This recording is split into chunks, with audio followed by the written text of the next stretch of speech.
So he has won an award at the British Council in 2017 for bringing an international dimension in the local curriculum. He was involved as an English Access Micro Scholarship instructor for about 4 years in Nepal. He's also a TESOL certified English teacher and a life member of the Nepal English Language Society. Apologies for that. So we're just recording the session.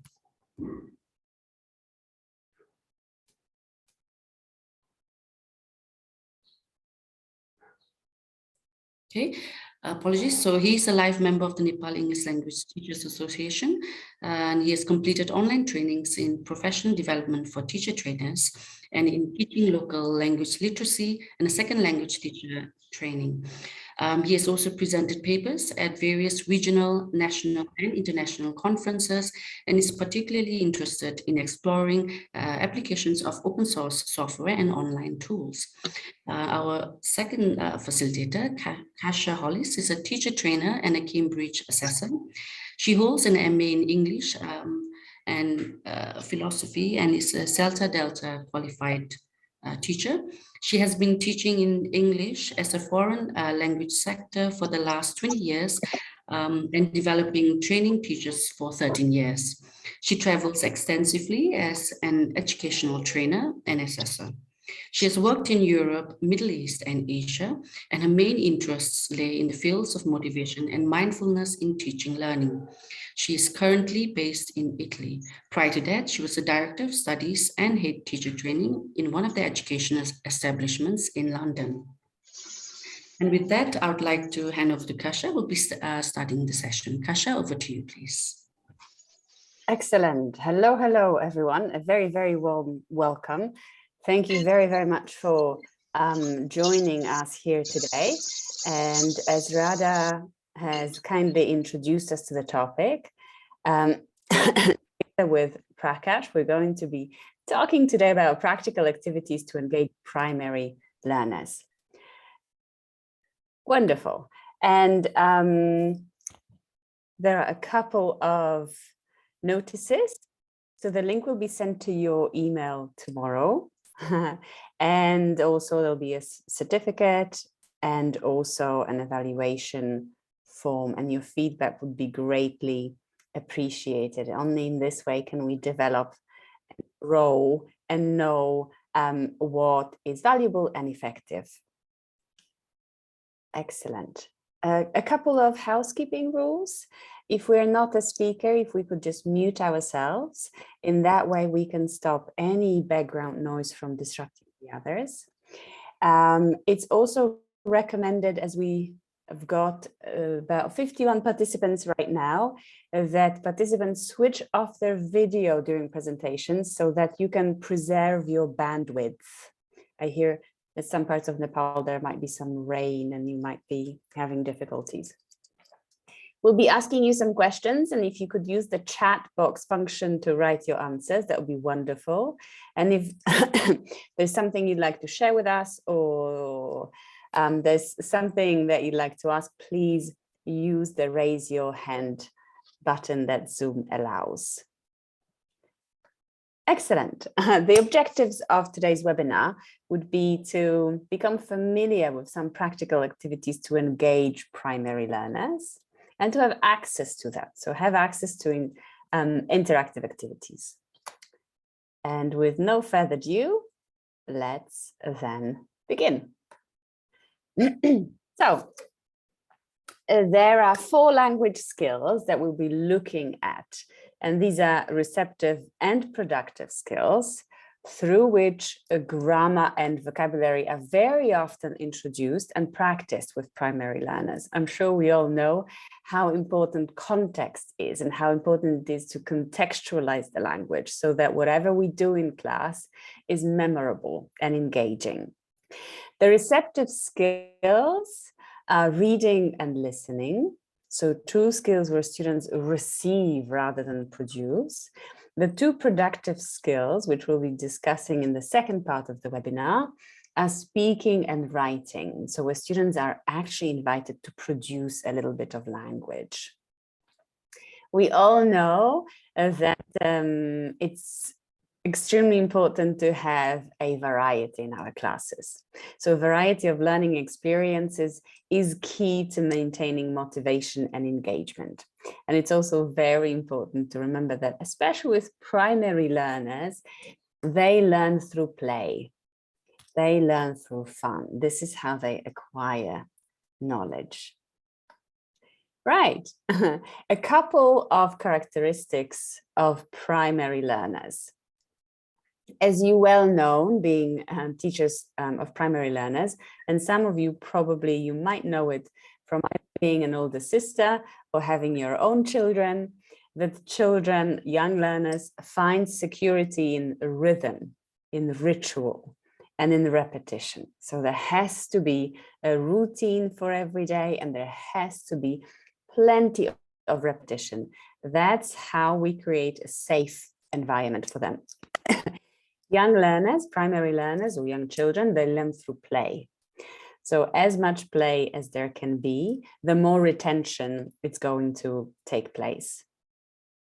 They want to belong to a community where they are seen, where they are heard, but also a community that is safe, that is beautiful, and that's a good community where they feel they are noticed. Then primary learners explore the world with wonder.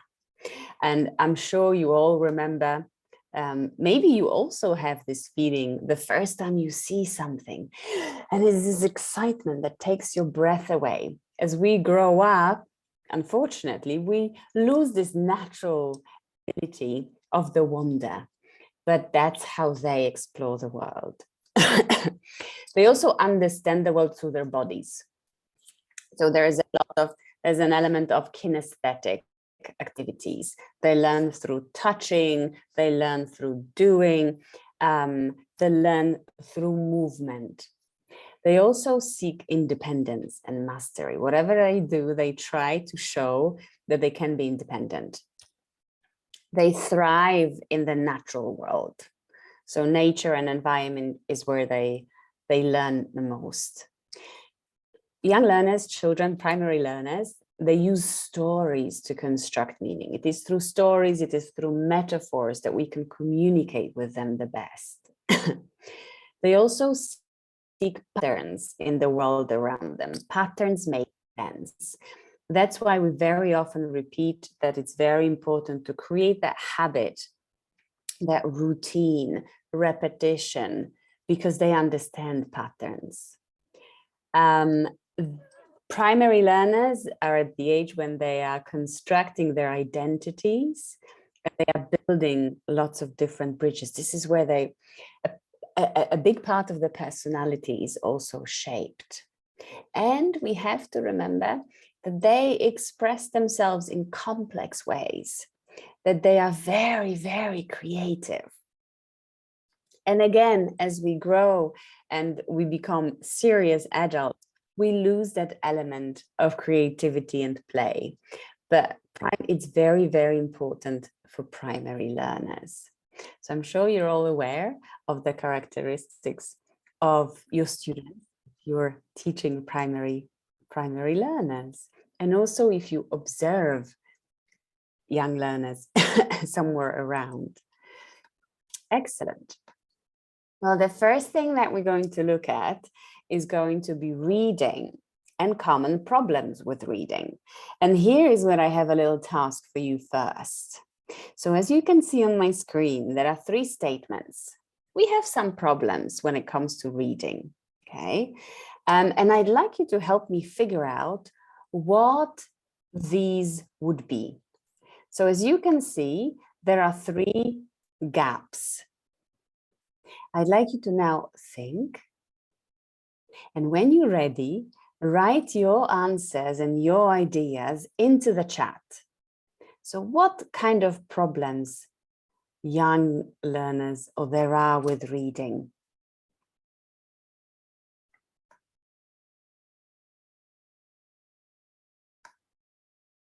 Okay, some answers are already coming in. Thank you.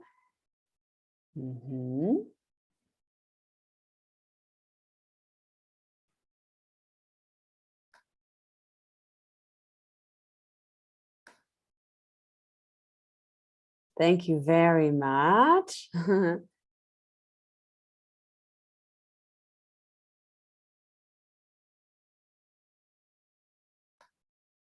Okay, so common problems for reading classes, especially with primary learners,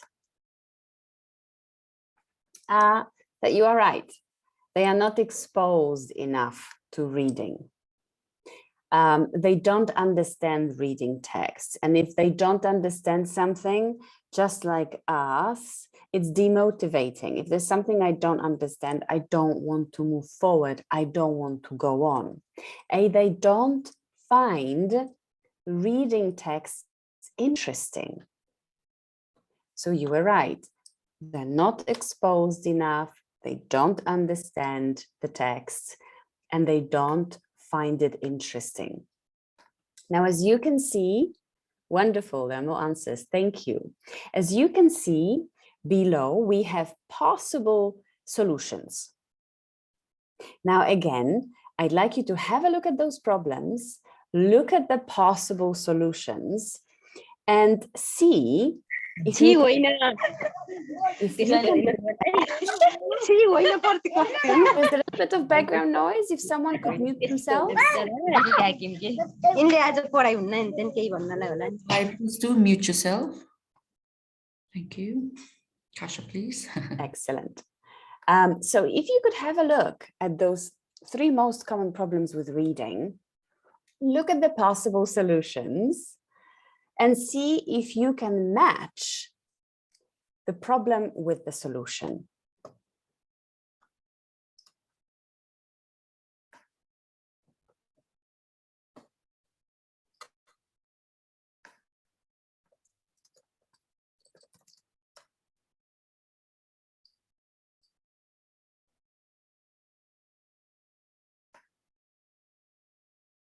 And when you're ready, one more time, if you could just write your answers in the chat box, that would be wonderful. So 1, what's the solution for 1? Is it A? Is it B? Is it C?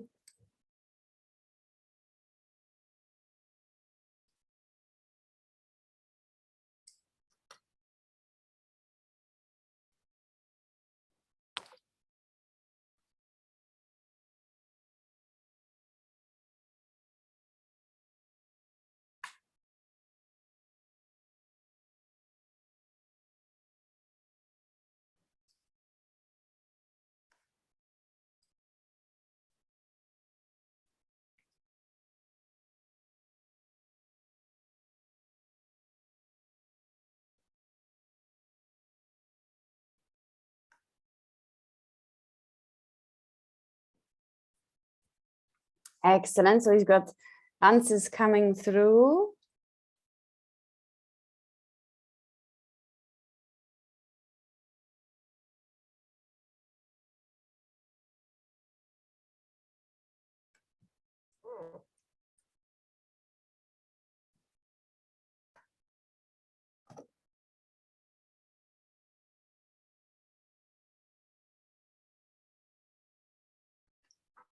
Okay, so let's have a look at some of the answers. Okay, some of you believe that the solution for number 1 is A, some of you that maybe it's B. Okay, let's have a look and check. So when learners are not exposed to reading texts, we need to encourage them. We need to encourage them to read. And also here, a very good piece of advice is for your learners to see you read, because students copy their teacher's habits. So the more they see their teacher read, the more inclined they're going to be to read themselves. If they don't understand the reading texts, we need to ensure that we provide enough support before reading. And if they don't find reading texts interesting, we need to find ways to engage them, to raise their interest. And we'll talk a little bit about how to do it. We've got potential problems, and now we have the solutions. Now, What makes a reading lesson effective? Think about it. What makes a reading lesson effective? When you run your reading classes, what is it that you do? And if you could just write a couple of ideas in chat, that would be great.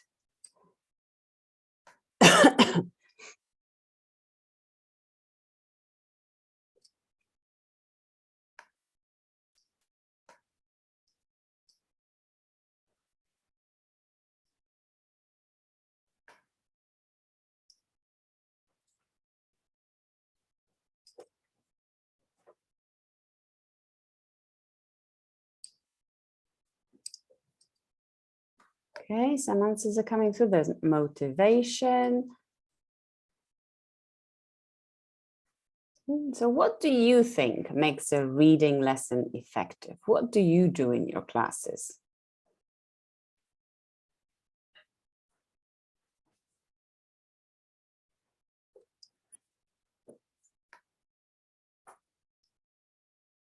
Okay, integrate reading with games. Wonderful. Have interesting topics. Oh, sorry. Yes, good. Making them familiar with pictures, some headings. Excellent. Jigsaws. Model reading, games. Excellent. Designing activities, situational reading. Wonderful. Read the text for them. Very good. So your ideas are in line with the concept of variety. Using games, picture description. Very, very good. Related to something familiar. Excellent. Very good. Wonderful. Thank you. Thank you. Pair work and group work. Absolutely. Because it's all about interactive activities for students to work together. Games. Wonderful. Thank you very much, everyone. So I have a little solution here for you. And you'll see that effective reading lessons, there are 3 key ingredients. What are those ingredients? So we have three potential answers that I'd like you to come up with. So an effective reading lesson has reading tasks, reading task, and reading task. And each of these serves different purposes. But what are those tasks? If you could share your ideas, that would be wonderful. Somebody super quick. Thank you. Excellent. Thank you very much. Some of you are very, very quick. Thank you. Indeed, an effective reading lesson has before reading tasks, while reading tasks, and after reading tasks. Is that what you do in your classes now? Yes? No? Someone's saying that we need to give them purpose for reading. Absolutely.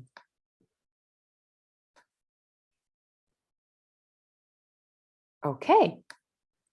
So before reading tasks, if we move on, they are an introduction to the reading texts. Okay. They aim to generate interest so that the learners are keen to read the text. So you as a teacher are a magician and you try to make sure that your students really want to read that text. So we put some magic there.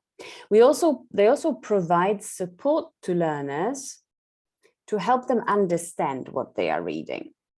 Okay. So before reading tasks, what is it that you do in your classes? One more time, if you could use the chat box.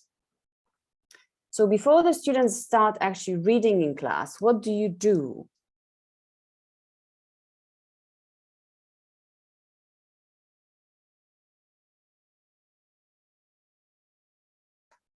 What kind of activity? Introduce the vocabulary. Wonderful. Thank you. What kind of before reading tasks do you do with your students? Picture discussion, signpost questions, excellent. Circle time, wonderful. That's incredible. Yes. Vocabulary, great. Warm-ups, wonderful.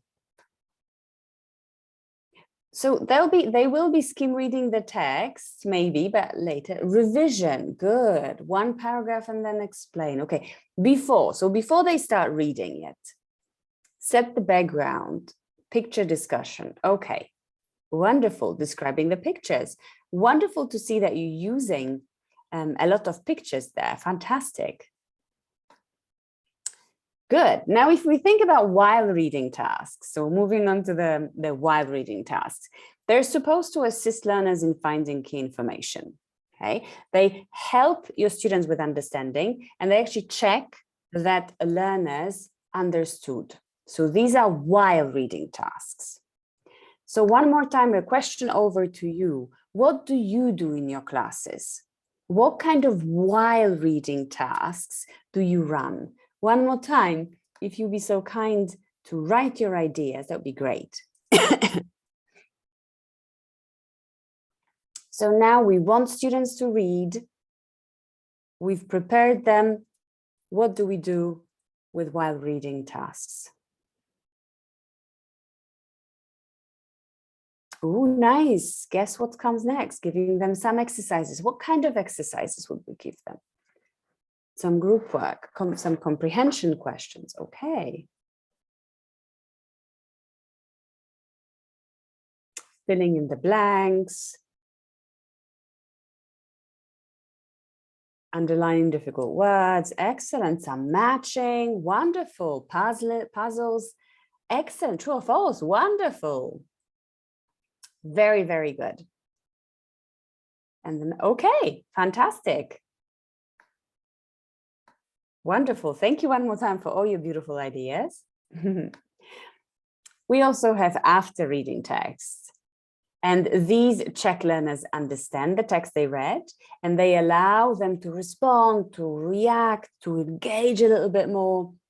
And this is usually done via speaking or writing tasks, the productive skills I mentioned at the beginning. And this will be discussed in more detail in the second part of the webinar.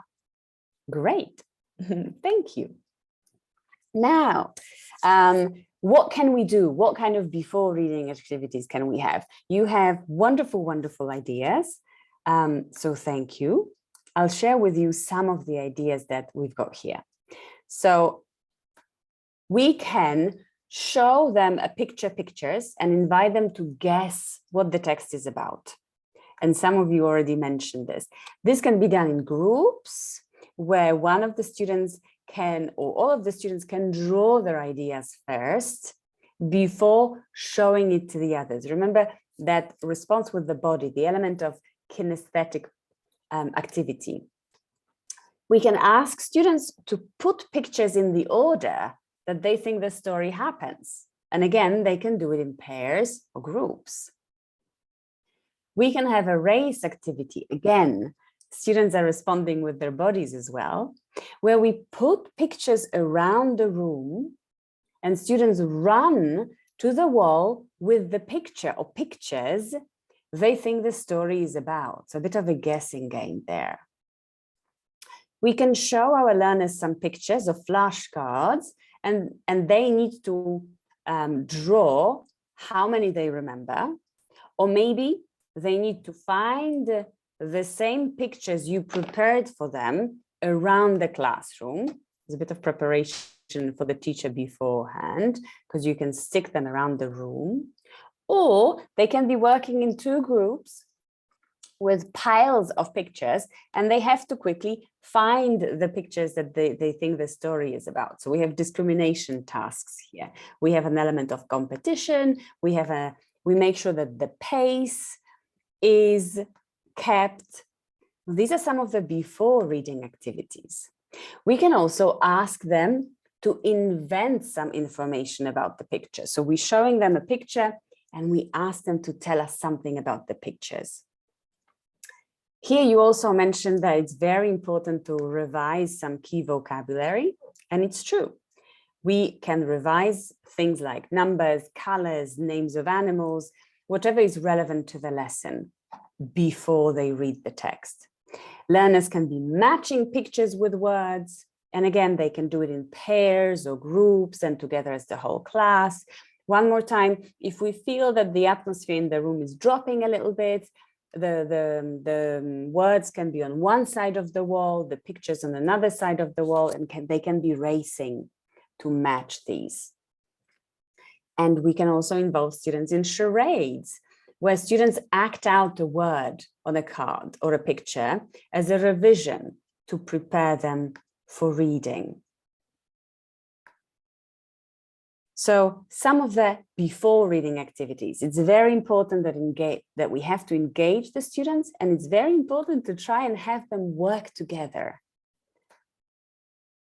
Then, when we think about while reading activities, you were talking about true or false questions. Absolutely. You were talking about underlining some words, but we can have students circle numbers or maybe names or places, any kind of information you want them to find.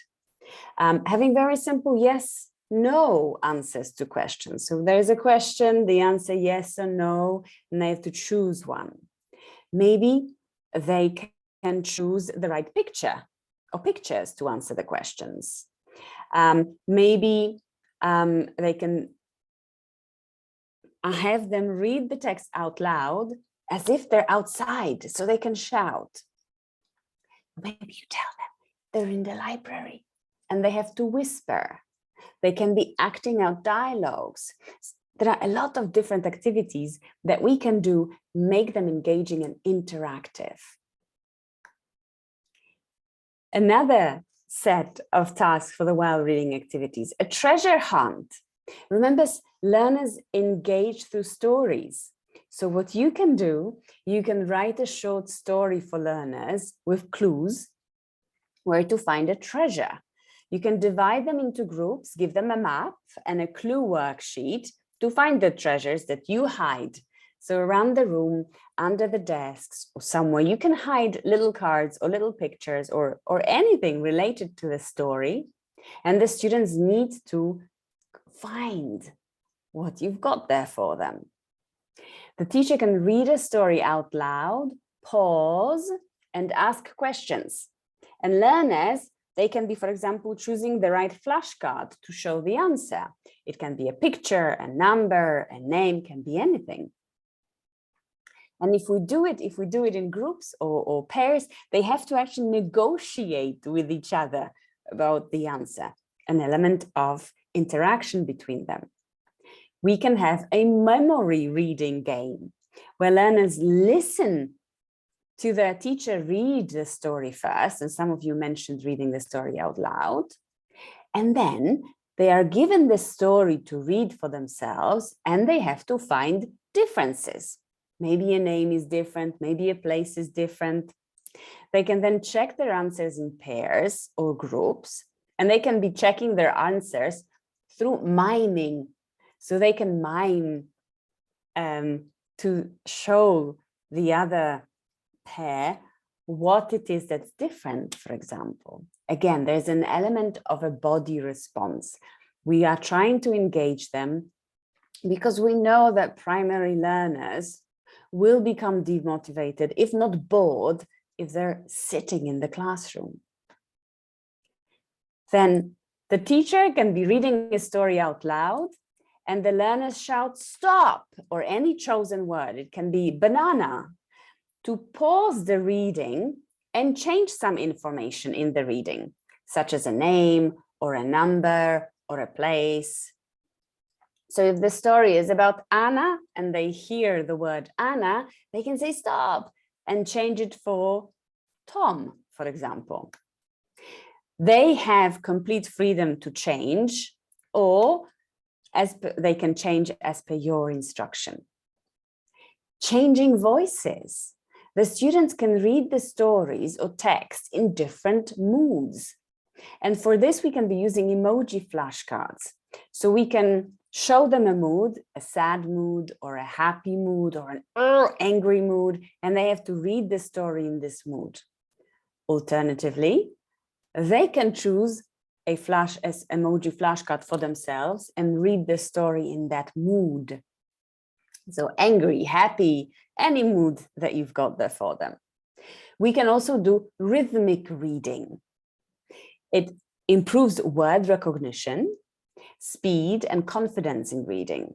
So we as teachers can clap the rhythm, and each student reads one sentence from the story following the rhythm.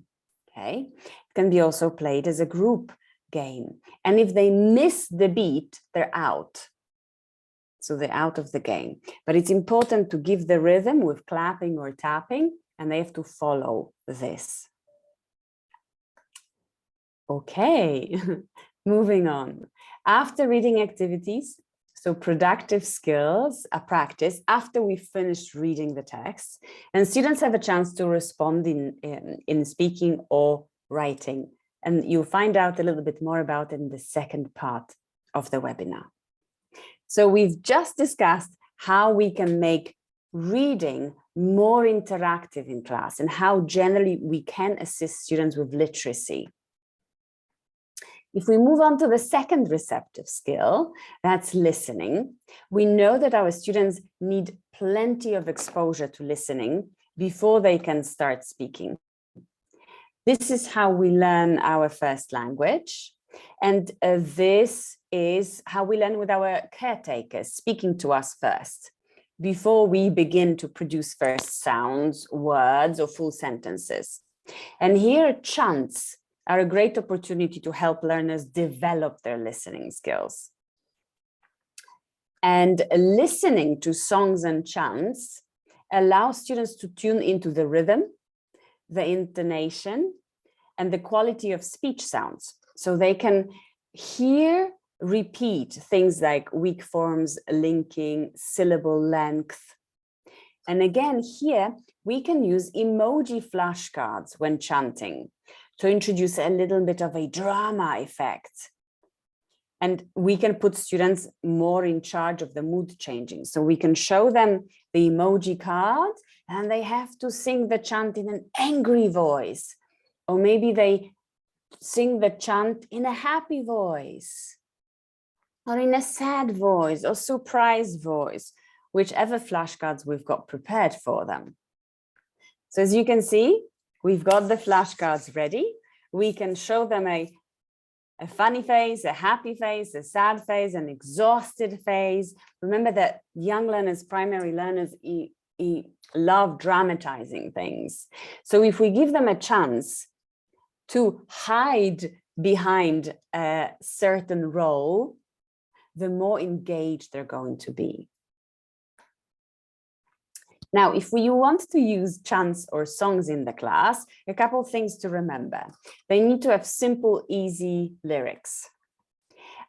They have to be linked with a topic or vocabulary that we're studying in class. They are repetitive, so that element of repetition is very important. They are easy to hear and they are not fast, because we want our learners to be able to repeat. There are a lot of songs out there available online, and many of them have videos, and you'll see an example shortly. But what we need to remember is that key vocabulary is understood by the learners. So just like with reading, we might need to help them a little bit with language. And also, if we think of a suitable movement to go with the song or chant, the more engaged they're going to be. And now if you have a look at this chant here, okay, see how it's done. We have a chant, very simple chant. If you please observe the rhythm, the repetition, and how this could be done with different moods. So students can be chanting this in groups or individually with changing moods. So a happy mood, a sad mood. An example of a great chant here.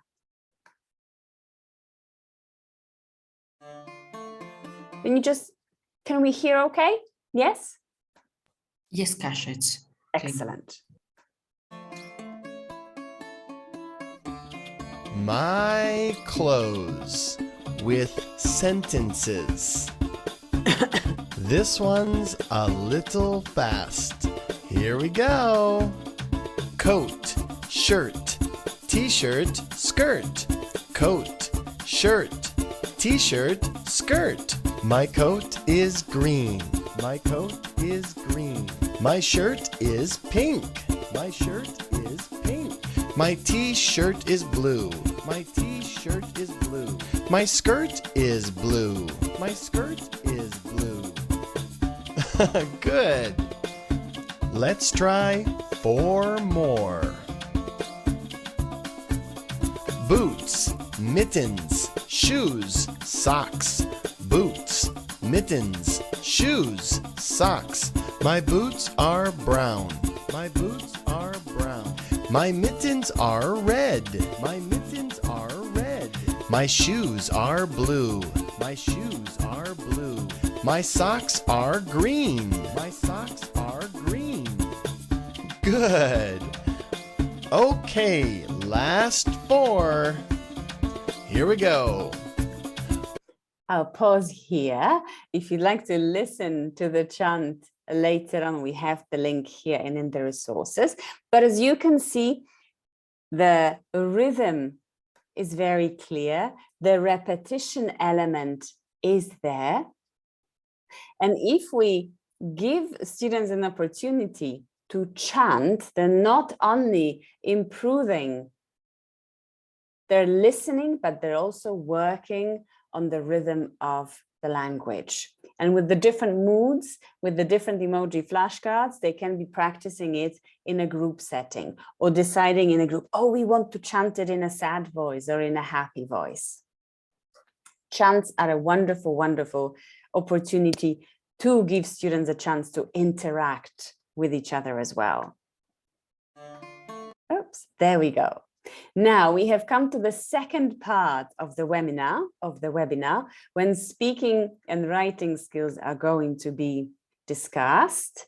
And here, let me invite Prakash. Okay, hello.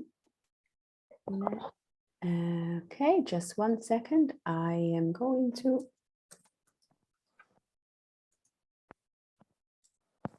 give you the remote permission. 1 second. So I need to be make co-host, I think. So I have not been made yet. So unfortunately, we'll ask the host. Okay, line is for the cut. co-hosting permissions.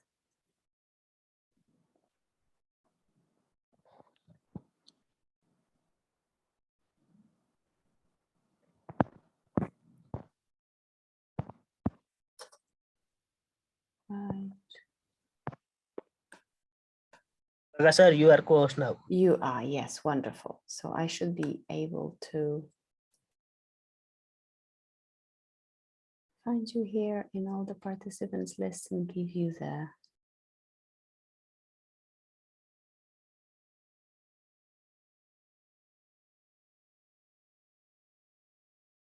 One second, everyone.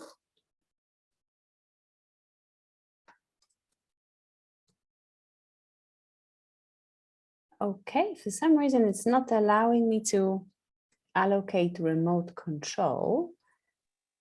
So I'm going to mute themselves, and if you can just let me know when to move to the next slide, I'll be in control of the slides. Okay, surely.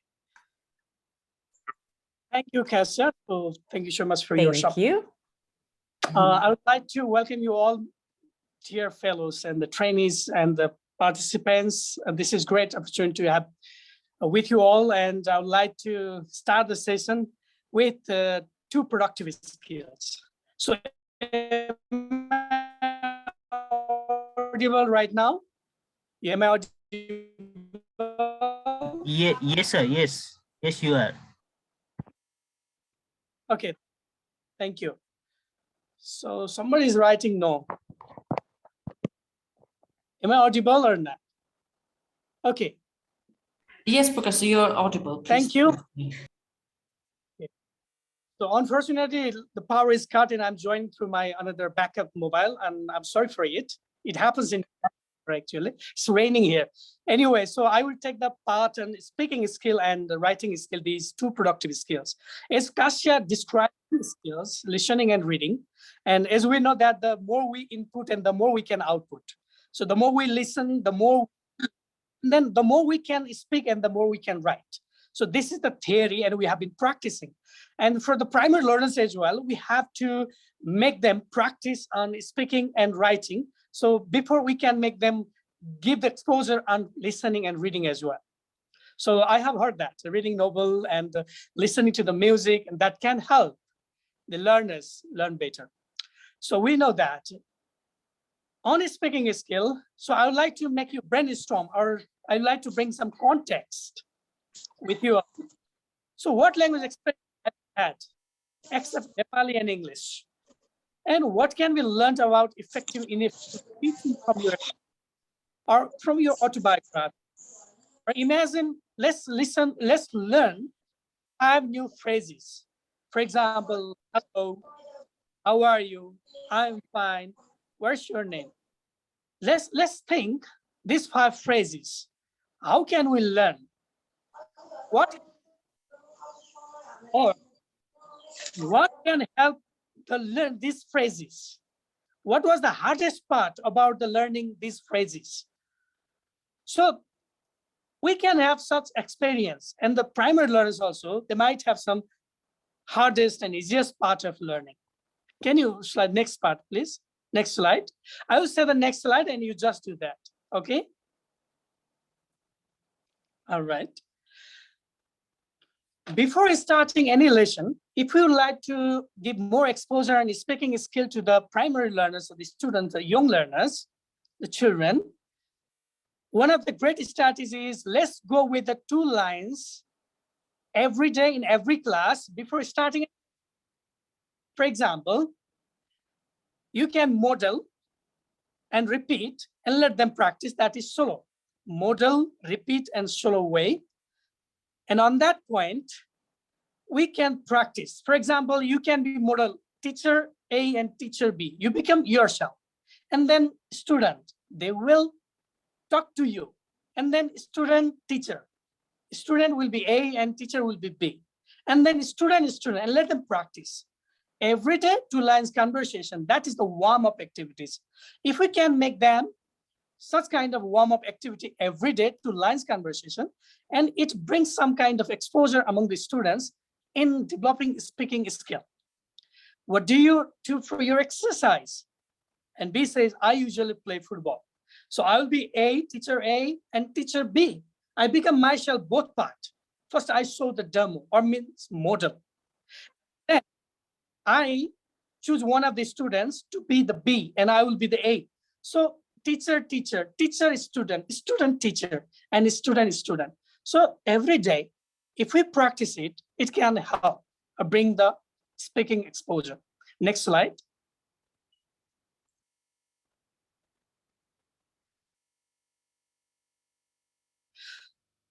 So we go with some of the activities to develop and focus on the speaking activities in the classroom. But there are some issues we have to understand and be well prepared. When we have the good preparation and opportunity to teach, and there is the successful classroom. First of all, the activities, what we do, either information activities or survey, or some theater techniques, or some games or songs. What activities are we taking? Or what activities do we apply in the classroom with the students? And what is steps of the activities? Step 1, step 2, first context setting, and then demonstrations, and the drilling, whatever you plan, you can make the steps of the activities. Similarly, the required materials, what do you need? You might need some of the materials which can help in the classroom. That is under the classroom management. And similarly, the expectation for the students, what do you expect from them? Or what do you want to make them in the class, how they can engage? And the feedback. Finally, how do you give your input and the feedback to the students? Or either they can give feedback each other in the activities you conduct in the class. And finally, evaluation. How do you evaluate? For example, when we do some of the activities in speaking, and then find a context and let them write about the paragraph, what we discussed or what we did during the activities in the classroom. Or evaluation, you can do like, what did you learn today? Can any volunteer answer me? Can you tell me what did you learn today? How did you feel the class?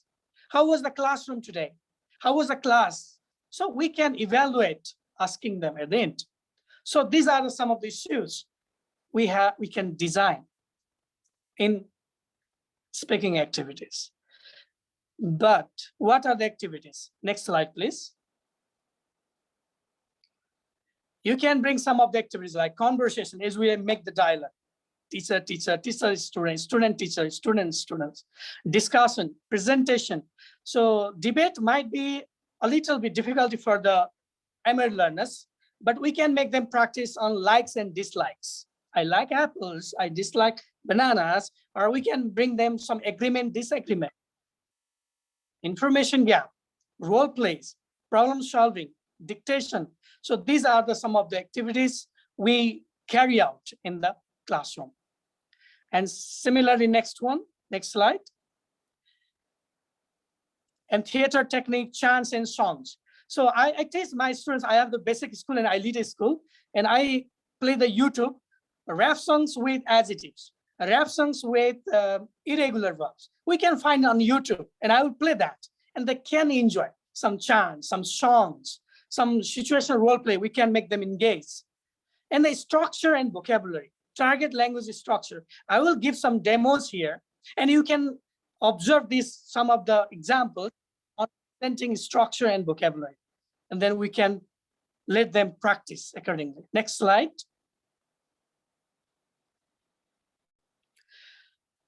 One of the great technique or approach, we say total physical response.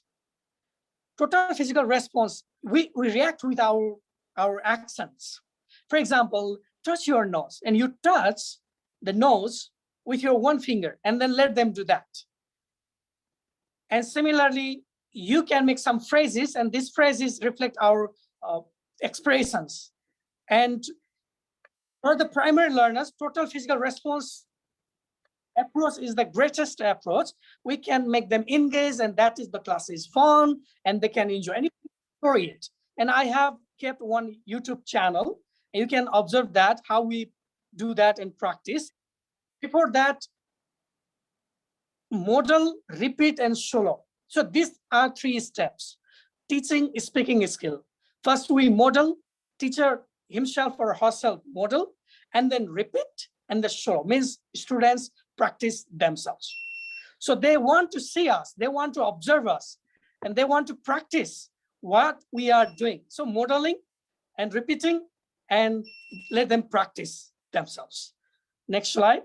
I'll open my laptop as well. So similarly, 6 lines conversations with the picture. We can let them prompt the pictures. We can teach them the conversation. We can bring some context on it. For example, weekend plans or the vacation plan, and we can replace some of the words. For example, where do you want to go the weekend? There is a picture of beach. You can display them, and you can show the pictures of another, like temples. I would like to go temple. So, or the hikings. You can bring some of the pictures in the class of different terms here. These are some picture dictionary, I say. And what should we take? We can take some food. What else? I'll bring a value. So these 3 pictures with 6 lines, and it is very effective. And we can replace some of the words with the different classroom. For example, in the place of beach, hiking, temples, shopping. In the picture of some food, we can bring some of the noodles or tea or coffee.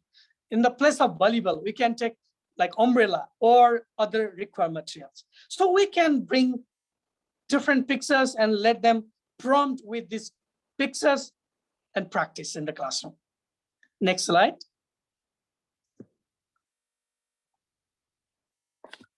So this is just another one example, getting personal information.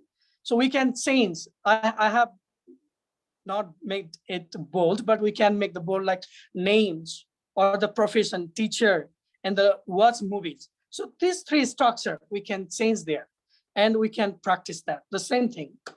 Next one. And another one is the theme picture, prompting the questions with theme picture. Let's bring some theme picture related to your unit or your class subject matter. Theme picture, we can ask what are they doing. Let's prompt the questions. Let's elicit the pictures, elicitations. We can let them ask each other, what do you say in the picture? How many people are there? What are they doing? What do you say in the picture? What would you do if you were there? What part of day is it? Where are they eating? So we can prompt the questions, and the students can become, lively in the classroom, and they take the part, and they're engaging them with the theme picture. Next slide. And find the difference. We can take the different pictures, different context, and different scenes, and we can let them find the difference. Find out the 5 differences from the pictures, or the 6 differences, or 10 differences. We can bring such kind of the activities in the classroom. Next one. And this is a picture, some phrases. Like you can make the matchstick figures. You can use the blackboards or whiteboards with some figures there. We can make them, and with some structure there. And let's repeat, listen, learn, and repeat. Let them listen and repeat, and bring some of the activities related to this one, this picture dictionary. So we can prompt with these pictures as well. Next slide. And practicing structures, we can, for example, we are going to teach some suggestions using lists. We can help the students drilling practice, like repetition. Let's play football. Let's play football. And the students repeat the same one. And the substitutions, some substitution there. For example, you want to play football, and the students say, let's play football. You want to go cinema, let's go to the cinema. That is substitution. And single word prompts. For example, on the same task, you will say cinema, just one word. And then the students say, let's go to the cinema. Or the students say football. Teachers will say football. And you will say that, let's play football. The students will say, let's play the football. Single word prompts. And free substitution, students make themselves, let's play football, let's go to the cinema, or let's go swimming. They can make free some of their one sentences. And picture prompts, you bring some pictures like swimming pictures, or playing games pictures, football, or the fishing. And then students make the practices, let's go to swimming, let's play football. So repetition, substitution, single word, free substitution, and picture prompts. So these are the activities we can practice in the primary students levels. Next slide, please. So you can substitute with these phrases. For example, number 1, 2, 3, 4, 5. And the example I have given, and then let them replace or substitute some part, and then we can help them learn and practice. Next slide. The same one. What are you going? Where are you going? I'm going to the station. And why? Because I want to buy a ticket. So these phrases, we can bring them. Okay, somebody is asking about single prompts. That means, like, for example, we are teaching about the students to make suggestions. We use let's. And I say cinema, and the students say, let's go to cinema. I say football, one word, and the student will say, let's play football. So somebody is asking on chat box, that's why I'm answering that. And so this is some substitutions, or replacement, or prompt the questions. Next slide. Or some games or songs we can bring. Like this is also the total physical response approach, like I do. I pray and then say you are praying, great, now my turn. So you can let them practice on such kind of activities, action words and action words, games and songs. Next slide. So these are some of the name of the games, like Kashi also discussed about treasure hunt. So if you like to go to teach about direction and you hide your pen somewhere and then direct them and let them find where the pen is. For example, go to the class, go out of the class and turn left and go straight ahead. And there is a pen on the window and the students go and come. And again, the students will instruct another person. So treasure hunt game, Simon Says, tic-tac-toe, guessing games. So we can apply such kind of activities in developing speaking skill among the students. Next one. But how do we engage the students? Teachers have the 20% time and the students have their 80% time. And similarly, questioning technique. We only ask the question to the students able to answer, but let them ask by prompting the single person or the naming the someone who is the backbencher also. So questioning technique, comfortable environment, bring the authentic materials, let them critically think the something. So, and the collaboration means peer work, group work. We can let them practice some engaging techniques. Next one. And we have to notice the errors. When the students have errors, that means they are learning. So what they are writing correctly or saying the correctly in one part and what they are doing the wrongs and the errors. And when we separate that, and they can notice the errors themselves and the practice and improve. So error is the symptoms of learning as well. Next one. So now I would like to go to the writing skill. There are two ways: control writing activities and the pre-writing or guided writing. So gap filling. Gap filling is another way, like paper, ... wood, and let them write, paper is made of wood. Or you can make some of the gaps. Gap filling, we are practicing, we are letting them practice in the classroom also. And reordering the words. We give them some jumbled words or the structure phrases and let them match with correctly or the right in the order. And substitution. For example, Ram is playing games on the ground and bring the situation of the student. So now I'm writing in the classroom. So let's substitute with the context in the classroom with another noun or another sentence. So bring some of the structure and then let them substitute with their context. So that is the activity of writing skill. That is control writing activities. After they practice and making the sentences, we can lead them another way, that is guided writing. Next one. Another one is like correcting the facts. That means this picture reflects the one thing and there is the paragraph another. So we let them correct the facts. This is not market. This is not old woman. This is not sitting. Let them correct the facts. So with some pictures, we can help the students write. Next one. Dictation, phrase by phrase, not word by word only. We can help them to dictate phrase by phrase, and then they can make some structure and develop the sentences. Next one. And another one is by giving a short text as a model. This is guided writing.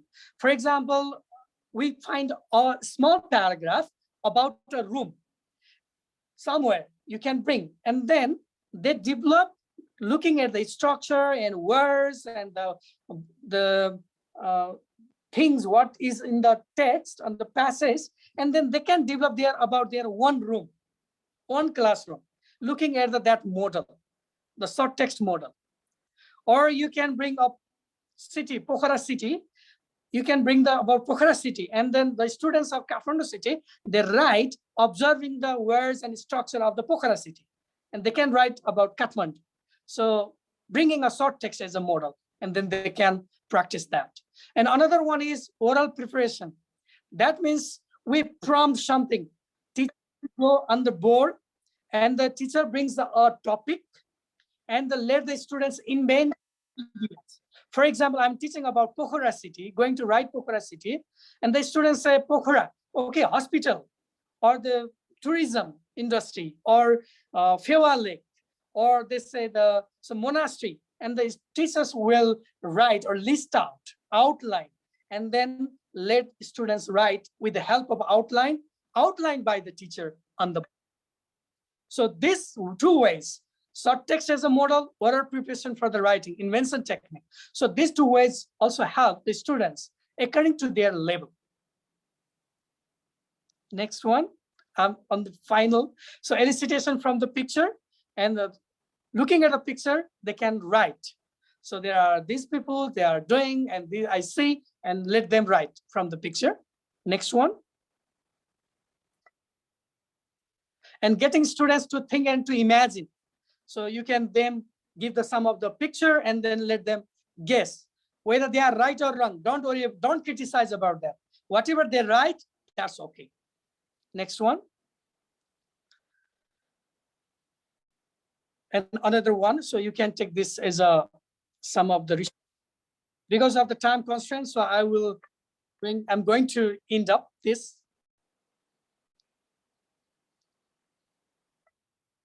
And correcting the written work, you can correct taking the copies or books of the student in the classroom, or let them correct themselves, or let them correct with the peers. So there are different strategies of the asking questions, correcting the work. We have different strategies, and which techniques is successful you can apply as per your context. Next one. A language experience story approach, please explore it. It is just the students tell the story and teacher write on the board. Whatever student says, the teacher will write that, and teacher will not any mistakes, the teacher will not correct that at that time. Whatever student says the story, and the teacher write on the board. And then later the students are asked, what are the correct mistakes there? And the students will say, this is the mistake, this word is the mistakes, and let them correct themselves. Or the teachers will correct that. So teachers doesn't want to give the input there, the students themselves do that. And finally, teachers make the correct their one story. Next one, final one. No method is perfect, apply as per the context. Don't work harder, work intelligently. Comments. That's great. Thank you so much, Prakash sir, and thank you, Kasha, as well, for such a great session. We have now come to the Q&A part of the webinar, and in the interest of time, we'll be just addressing a few questions that we have collected from the chat box and from our live broadcast as well. So the first question that we have is, how and when do we deal with vocabulary while teaching reading? So either one of you could go first. Excellent. So as we noticed and we discussed that one of the most common problems with reading is students don't understand the text. So we have to deal with some blocking words before they read. So in the stage with before reading text, right, we can revise vocabulary, and this can be done through matching activities or games. We can introduce new vocabulary, and as I'm sure you already do that, a lot of you uses pictures, realia, but probably visuals are the most common ways of clarifying words. So we would remove potential blocks before students read, so in the before reading stage. Thank you, Kasha. That's great. Professor, do you have anything to add to that? Sorry? Would you like to add anything to that, or shall we move on to the next question? We can go to the next question. I'm sorry, I didn't. Sure. So the next question that we have, at times we often seem to ignore shy or introvert learners unknowingly. How can we avoid this, and how can we be more inclusive with these learners in the classroom? Perhaps, Prakash, you could go first for this one. The students who are introvert, right? Yes, that's right.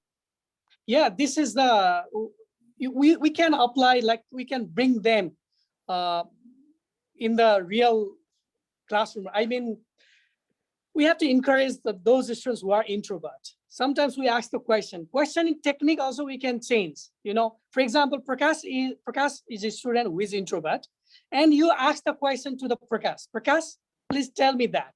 Please come out here. So engage those who are introvert. And then the students can learn with practical based, project based. It means bring them in the group work and peer work.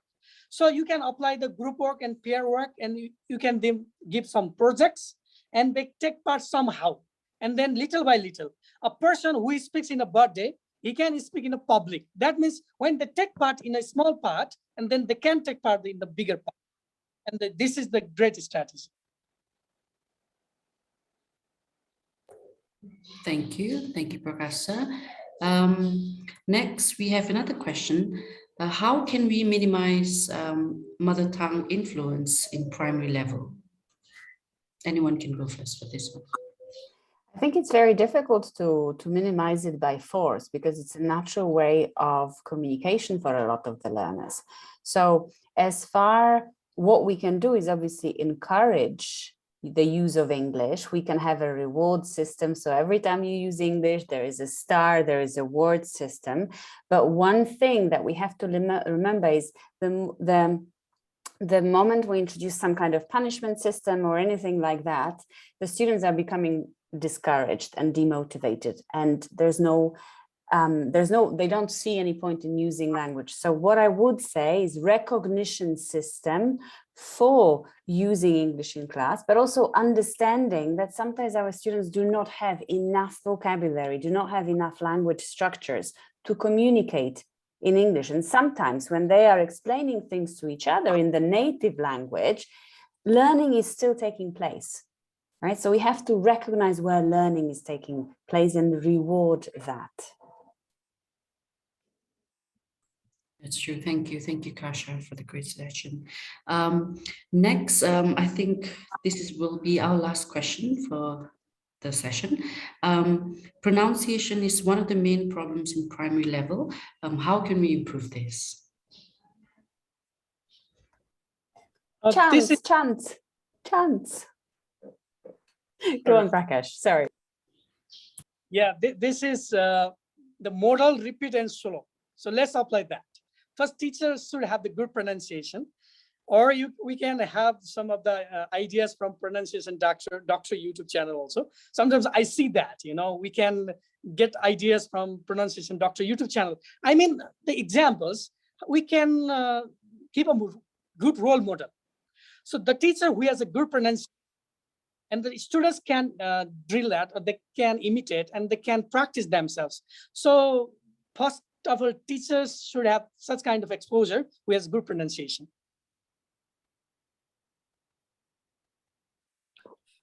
Thank you, sir. I think we have time for one last question. So the question that we have, there are different levels of learners, and a similar approach for them might not work. How can we ensure that all levels of learners are addressed? Well, this is where differentiation comes in place, and that's very important. We do have very often class students with various levels of ability, and we should be as inclusive as we can, but that also requires more preparation on the side of the teacher, because it means that we might need to prepare tasks that are slightly less challenging for students with a lesser ability. Right? So differentiating task, also nominating stronger students to be helping weaker students, right? It's making sure that things are achievable. So for example, if we are introducing stories in class, then perhaps there can be a simpler version of the same story for learners with a slightly lower level and a slightly more advanced, or just a little bit longer, paragraph longer story for learners that are a little bit more advanced. So yes, we do need to be inclusive. Yes, it means there's more work on the side of the teacher, because we might need to be preparing tasks of varying difficulty to make sure that everyone is equally engaged. Great, thank you, Kasia. Professor, yes? Yeah, I want to add one thing, like sometimes we go from top to bottom strategy, but we have to be sensitive in our classroom management. So bottom to top means we know our context and the classroom level of the students and their backgrounds, all these things, and we can facilitate accordingly as well. Wonderful. Thank you. Thank you so much for the suggestion. And right with that, we've come to the end of the webinar. Apologies, we are not able to address all of your questions. Please feel free to email us and we can share them with the facilitators as well. So I hope it was an enriching session for you. Thank you, Kasha, and thank you, Prakash, for the great, wonderful session and for providing all the insights in this topic. And thank you, participants, for all your time today. And we hope to see you at the next Teachers Continuing Profession Development webinar series. Thank you, everyone. Have a wonderful weekend. Bye-bye. Thank you. Thank you very much for having us. Thank you.